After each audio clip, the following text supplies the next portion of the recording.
So whatever your goals are in life, and I hope it's not just to get money. Whatever your goals are in life that is of a purpose, that is so that you can help enhance the quality of life of others. And that's the real value of it, as well as to improve this planet. 2 weeks ago, I went through, and I'm still going through it right now, one of the most tragic experiences that you could ever even imagine. Just 2 weeks ago. 2 weeks ago, I got up in the morning and I got a phone call that my father passed away. Right? So trying to process that, he was 79 years old. There was nothing just in that week that would have told me like I was not going to see him again. Right? Positive, in good spirits and everything. And maybe 5 hours later, I get a call that my brother was shot and died the same day.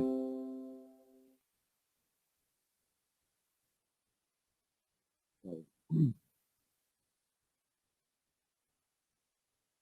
you probably wouldn't even know that. And I'm up here speaking to all of you.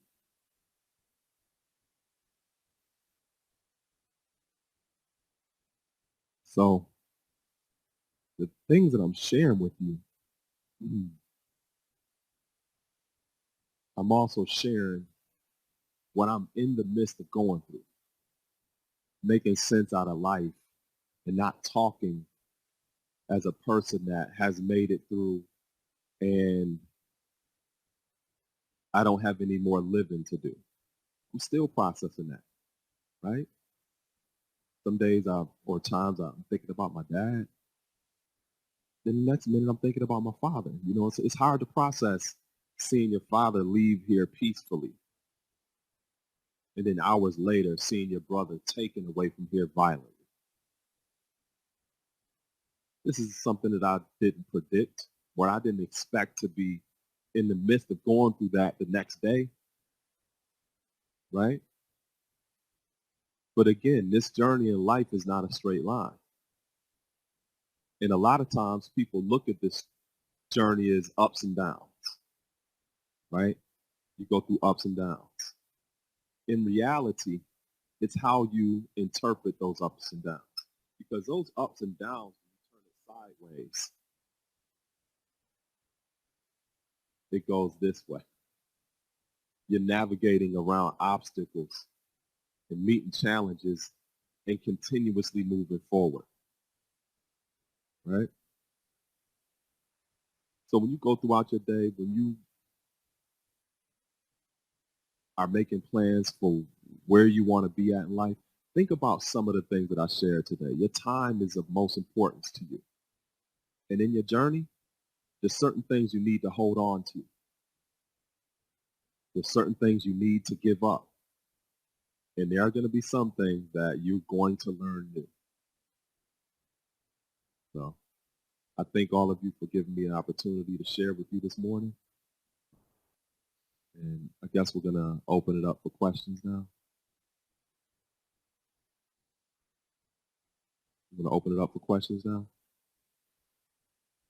Or did I go over the 45 minutes? Mm-hmm.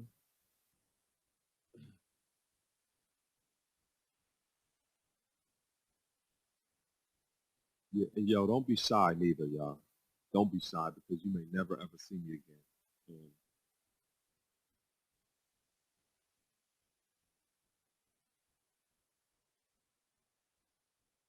oh, yeah, you want to come up? I can't hear you. You gotta come up. And if you have like a goal in life where you may be in front of people, get used to it right now. So,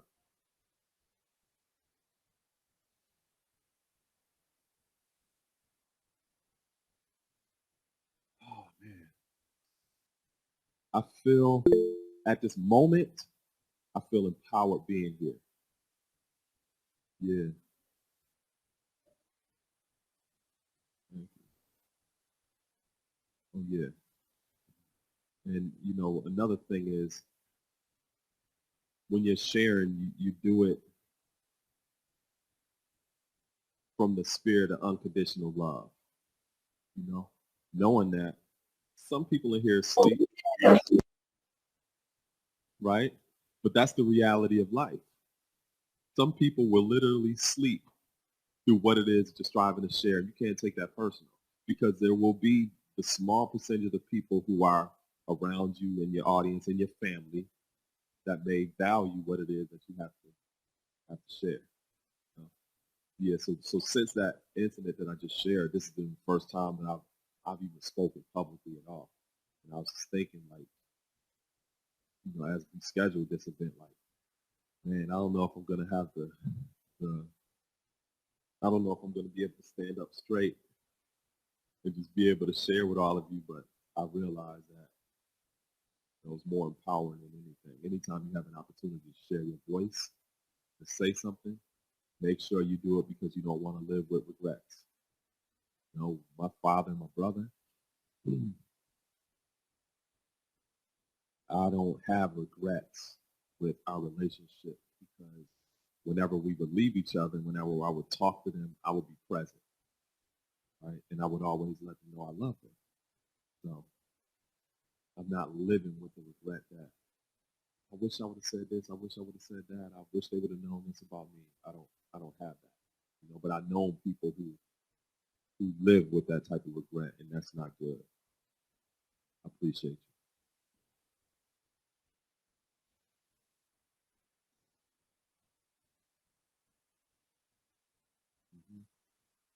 Hmm.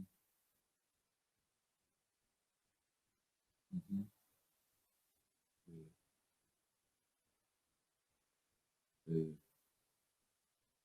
yeah. I would say any time that you have with her, say what you need to say and value that time because that's time that we never get back, right? And be present. Anybody else got a question or comment?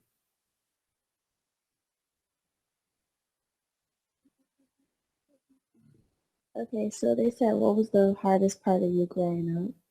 The hardest part of me growing up? Yeah. Yo, that's a good question. Nobody's ever asked that before. Um, hmm, hmm. Dang, yo, that is an excellent question. Um,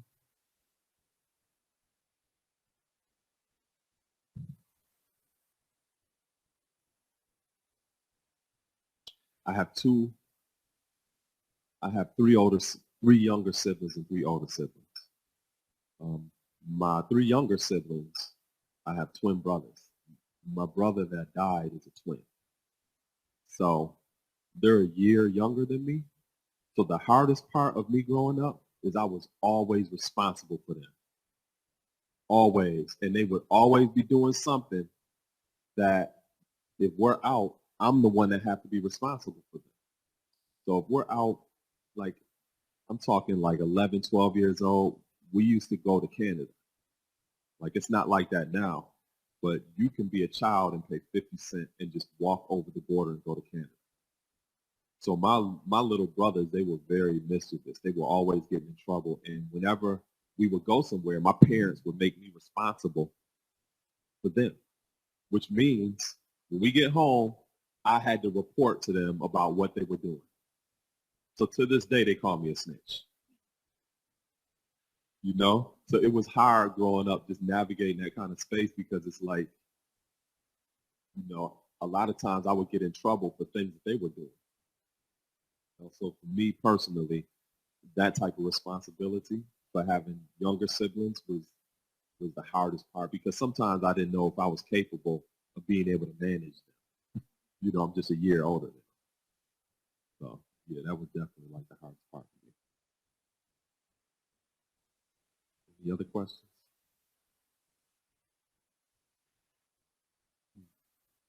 Let me share another thing with all of you.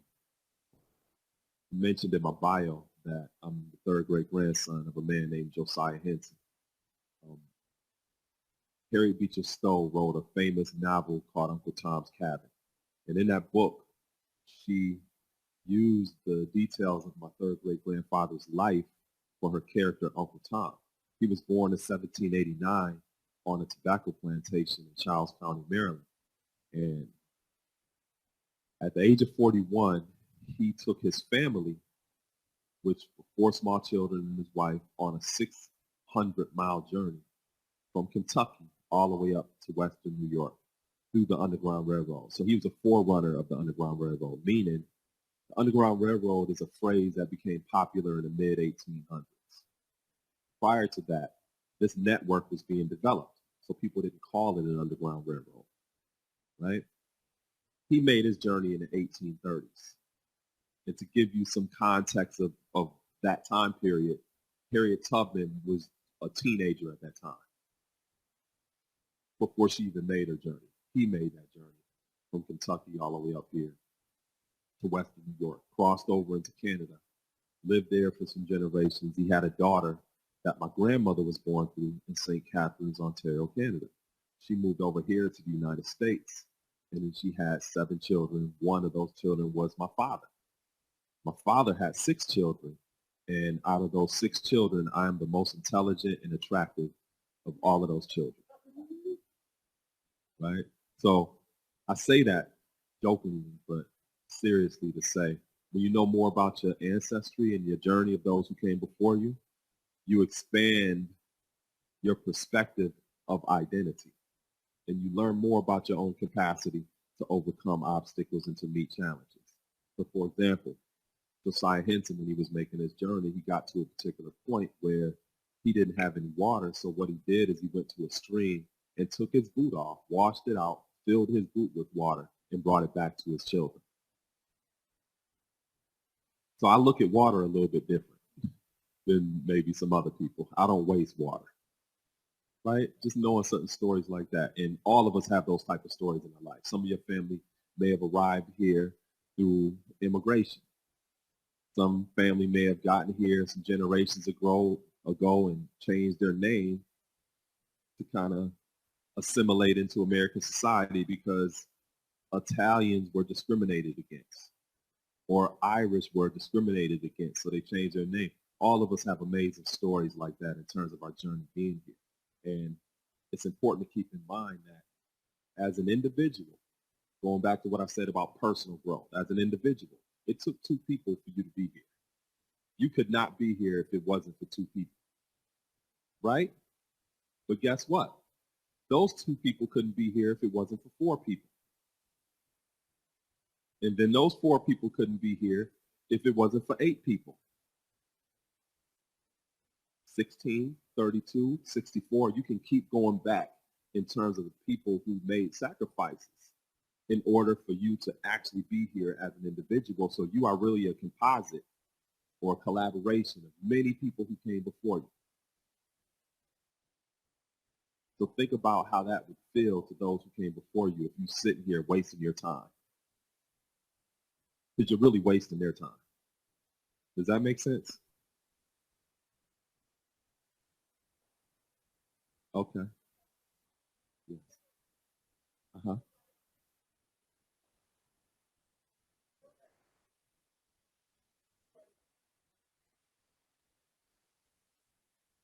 Absolutely. Um, well, first of all, realize that as a senior, you've already been thinking about those steps. It's not like now that you're a senior, you're going to take this step. There's certain things that you could demarcate and say, okay, now I need to practically do this because I'm a senior in age or in grade. But you've been being prepared your whole life. You've been being prepared your whole life. So realize that now at this point in your journey, you're getting ready to take another step in terms of the journey that you've already been on. It doesn't start now that you're a senior. And those of you who are freshmen or sophomores or juniors, it didn't start there either. All of these steps are part of that journey. So as seniors, make sure that you consult with the educators, administration that are around you to help you prepare for what that next step can potentially look like, because we've already been through it. We've already been through it. And having that type of insight and support is always worth its weight in gold.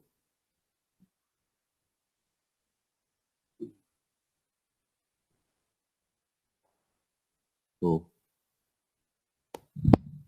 Thank you so much for coming out here today and with sharing your knowledge and what comes with it, wisdom, with our students this morning.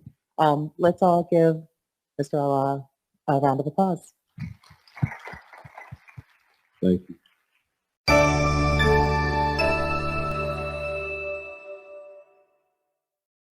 Please support and share with your networks our Atlantis School Renovation Project.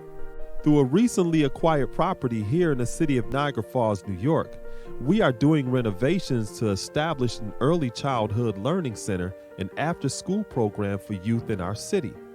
Despite students of color representing more than half the student population in this country, Black men represent less than 2% of that teacher workforce. So as a Black educator, my voice and presence within the lives of children is critical to combating family dysfunction, juvenile delinquency, and creating an inclusive workforce that ensures that all of our nation's students receive a quality, culturally enriched education, which consists of various projects, programs, and initiatives such as this cool animation series. This is not simply my profession, it is also my passion and my purpose. We would really appreciate your support and sharing this initiative with your networks. Thank you.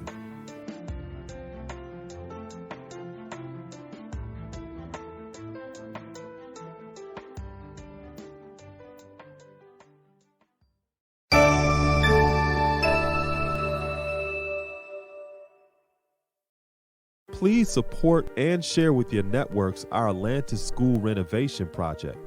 Through a recently acquired property here in the city of Niagara Falls, New York, we are doing renovations to establish an early childhood learning center and after-school program for youth in our city.